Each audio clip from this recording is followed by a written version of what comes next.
Popeye no Eigo Asobi, or Popeye's English game, was a Japan-only educational spin-off of the Popeye arcade game for the Nintendo Famicom.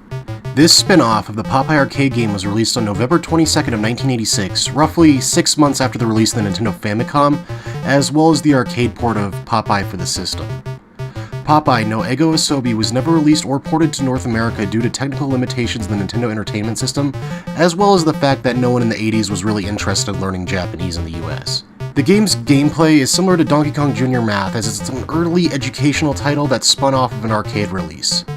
Donkey Kong Jr. Math would be released about a month after this game.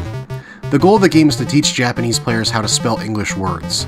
The game has 3 modes: Word Puzzle A and B, as well as Word Catcher.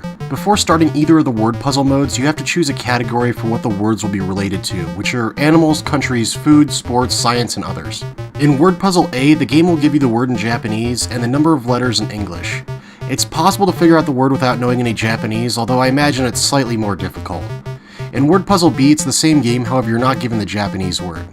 The game has sort of a Wheel of Fortune feel to it, trying to figure out what the word is. Each time you guess a wrong letter, Bluto will punch a bag into the basket carrying Sweet Pea, and if enough guesses are wrong, Sweet Pea will eventually fall, ending the round unsuccessfully. When playing this game, it's usually a safe bet to guess all the vowels and then go from there. These modes, while somewhat fun, are pretty lacking and you're better off playing a Wheel of Fortune game. The game's final mode is called Word Catcher, which takes place on the 3rd level of the Popeye arcade game. The goal of this mode is to catch falling letters and spell out the 3 Japanese words displayed in the upper left side of the screen. This mode is virtually impossible to play as a non-Japanese reader because you really don't know which words you're trying to spell. The game is probably among the most graphically lacking on the console. The game looks like it was developed in 1983, and being one of the earliest titles on the Famicom, it definitely shows. Popeye no Eigo Asobi's soundtrack is straight up ripped from the Popeye arcade game, which didn't really have the best soundtrack to begin with. It's extremely basic, with pretty much a simple square wave bass line, and that's about it. Overall, there are far better word games you can play on the Famicom or NES. This game makes Anticipation look incredible. You're better off seeking out literally any other word game on the console.